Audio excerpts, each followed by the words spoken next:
बिस्मिल्लाहिर्रहमानिर्रहीम। आज जो हमारा टॉपिक है वो है स्टेबिलिटी ऑफ बेंजीन। बेंजीन की स्टेबिलिटी मालूम करनी है कि बेंजीन कितना जो है ना स्टेबल स्ट्रक्चर है। अच्छा, एक दो चीज़ें आपने याद रखनी है। सबसे पहली बात तो ये है जो स्टेबिलिटी ऑफ बेंजीन है ये डायरेक्टली प्रोपोर्शनल है किस चीज़ के, रेजोनेंस एनर्जी के।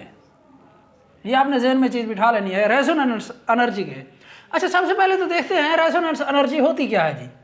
वो कहता है the difference between amount of heat actually release and the observed value is called resonance energy.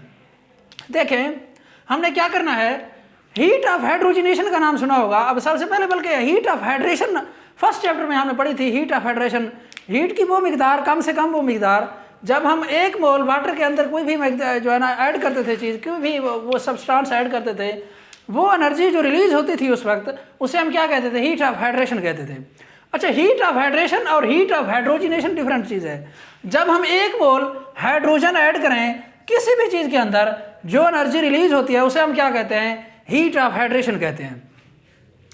अच्छा सॉरी, हीट ऑफ हाइड्रोजनेशन कहते हैं। वो हीट ऑफ हाइड्रेशन थी जब हम क्या करते थे, 1 मोल वाटर के अंदर कोई ना कोई सब्सटेंस ऐड करते थे।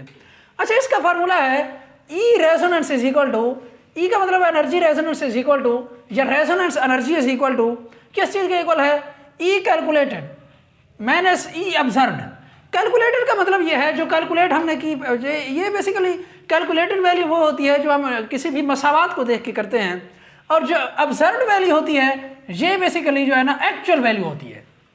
जब हम प्रैक्टिकल करते हैं, जब हम ऑब्जर्व करते हैं किसी चीज़ का प्रैक्टिकल करते हैं, जब हम इधर हाइड्रोजनेशन कराएंगे उसके बाद जो एनर्जी रिलीज होगी बेसिकली प्रैक्टिकली, वो उसे हम क्या कहते हैं, ऑब्जर्व्ड वैल्यू कहते हैं।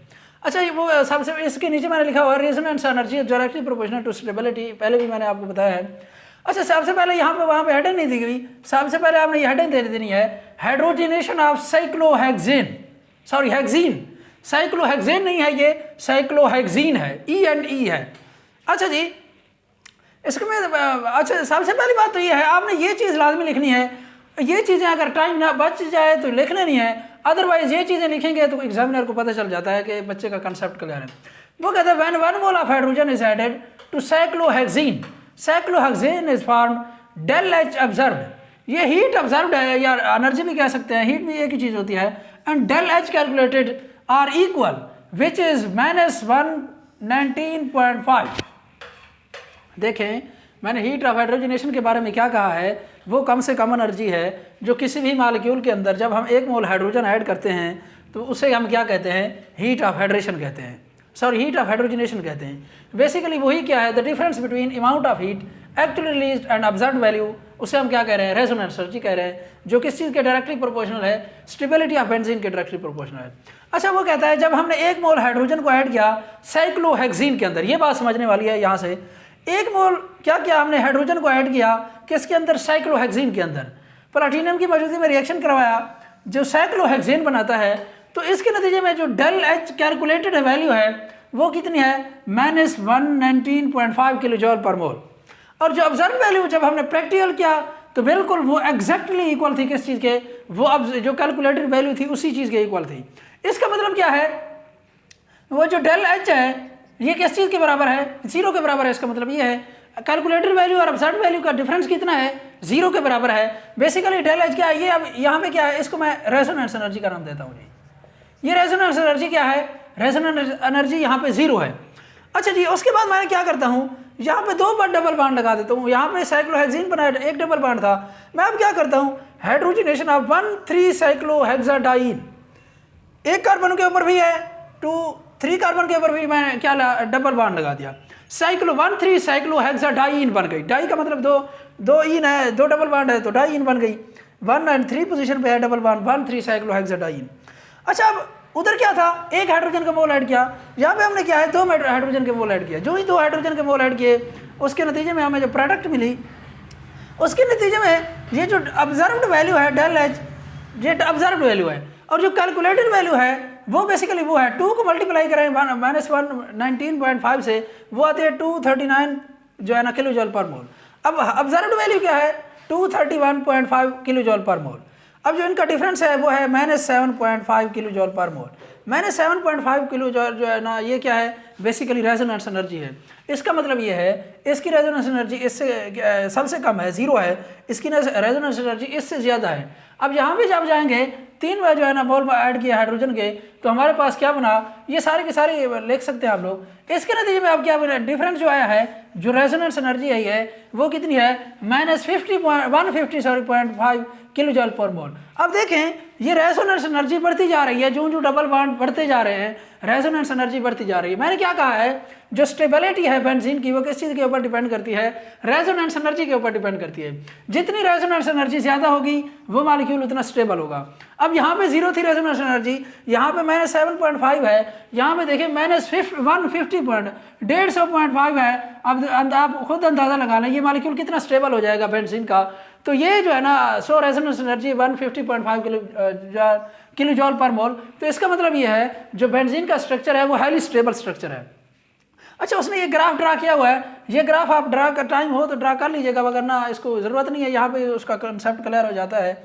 अगर वो सिर्फ ग्राफ का कहे 2 नंबर के तौर पर, तो फिर ज़ाहिर है आपको सिर्फ ग्राफ ही ड्रा करना पड़ेगा।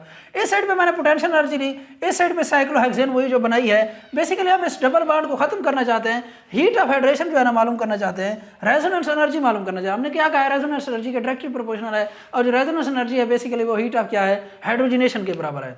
अच्छा जी, उसके डिफरेंस के बराबर है, सॉरी।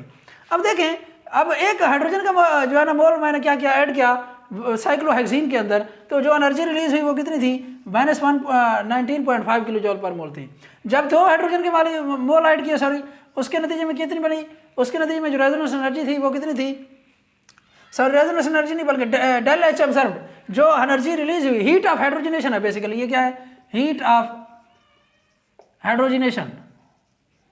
उसके नतीजे में जब साइक्लोहेक्सेन बनी, सॉरी हेक्सेन बनी, अब 3 मोल अगर हाइड्रोजन के मैंने ऐड किए, उसके नतीजे में क्या कितनी हीट ऑफ हाइड्रोजनेशन जो हुई, इसको जो है ना -208 किलो जॉल पर मोल।